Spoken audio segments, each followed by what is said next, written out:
Hello everyone. So welcome back to my channel जरूर class Soni.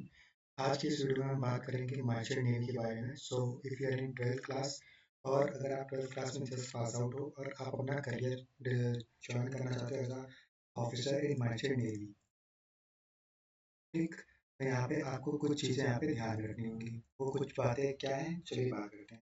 तो सबसे पहले आपको एक एग्ज़ाम क्रैक करना होगा विच इज़ नेशनल लेवल का एग्ज़ाम होगा। वो उसको बोलते हैं IMU CET। ये कॉमन एडमिशन टेस्ट होता है, ठीक है।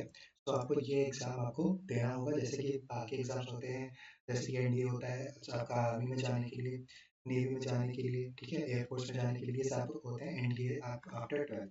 और ड्यूरिंग 12th भी आप एनडीए के थ्रू इन सब में जा सकते हो। अगर आपको मर्चेंट नेवी में एज ऑफिसर जाना है तो आपको IMCD 4 साल का करना पड़ेगा। किसमें? बीटेक करना पड़ेगा आपको इसमें, या फिर आप बीएससी कर सकते हो इन नॉटिकल साइंस, या फिर बीटेक आप आर्किटेक्चर ऑफ शिप इसमें कर सकते हो, ठीक है। तो वो आपका जब आप एग्जाम क्रैक कर लोगे तब आपको डिसाइड करना होगा, तो आप वहाँ पे डिसाइड कर सकते हो। और ड्यूरिंग एग्जाम जब आप इसका फिल करोगे फॉर्म तो वहाँ पे आपको ऑप्शन मिलेगा, वहाँ पे आप डिसाइड कर सकते हो कि आपको किस में जाना है। सो IMCT होकर आपको ये एग्जाम देना पड़ेगा। इस एग्जाम में आपको कुछ चीज़ें पूछी जाती हैं, वो आपको ध्यान में रखनी है। सबसे पहली बात, आपको यहाँ पे बेसिक नॉलेज होना चाहिए आपके जो आप पढ़ते आ रहे हो क्लास 11th 12th का, ठीक, तो आपका नॉलेज होना चाहिए आपको। दूसरी चीज़ यहाँ पे आपको इंग्लिश आनी चाहिए। इंग्लिश आपका एक एग्ज़ाम होगा और उसमें आपका एक रीजनिंग का एग्ज़ाम होगा। और 11th 12th में आपका मैथ्स भी रहता है तो मैथ्स भी इसमें इंक्लूडेड होगा। तो मैथ्स, इंग्लिश, रीजनिंग और 11th 12th का आपको आना चाहिए, ठीक है। तो ये होता है बेसिक आपका पूरा सिलेबस IMCD का। साथ ही साथ एक इम्पॉर्टेंट चीज़ यहाँ पे आपको एप्टीट्यूड भी सॉल्व करना आना चाहिए। So in this video I am saying कि यहाँ पे मैं आपको एप्टीट्यूड एंड रीजनिंग, जो कि वर्बल और नॉन वर्बल दोनों होती है। सो ये हम आगे बात करेंगे वर्बल नॉन वर्बल, ठीक, जब हम इसका पूरा सीरीज स्टार्ट करेंगे। सो अभी मैं पूरा डिस्कस करूंगा आपका कि इसमें आपको जाना कैसे। तो आपको एप्टीट्यूड और रीजनिंग में वर्बल नॉन वर्बल ये चीज़ें आनी चाहिए। साथ ही साथ आपको इंग्लिश आनी चाहिए कॉम्पिटिटिव लेवल की।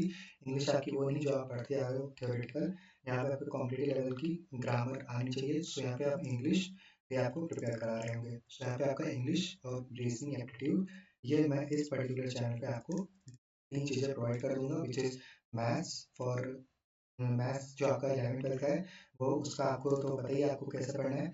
यहाँ पे मैथ्स मैं आपको पढ़ाऊंगा which is level of aptitude, जो कि कॉम्पिटिटिव लेवल में आपका काम आएगा। तो कॉम्पिटिटिव एग्जाम जब भी आप एग्जाम दोगे वहाँ पे आपको मैथ्स पूछा जाएगा, वो एग्जाम मैथ्स में यहाँ पे पढ़ाऊंगा। साथ ही साथ रीजनिंग और एप्टीट्यूड भी यहाँ पे कवर कर रहे होंगे और इंग्लिश भी। तो ये तीन चीज़ें यहाँ पे हम कवर करेंगे। नाउ यहाँ पे आते हैं बात कि IMCT में आपको जाना है, सो यहाँ पे आपके कुछ क्राइटेरिया भी होने चाहिए। सो आपका PCM होना चाहिए।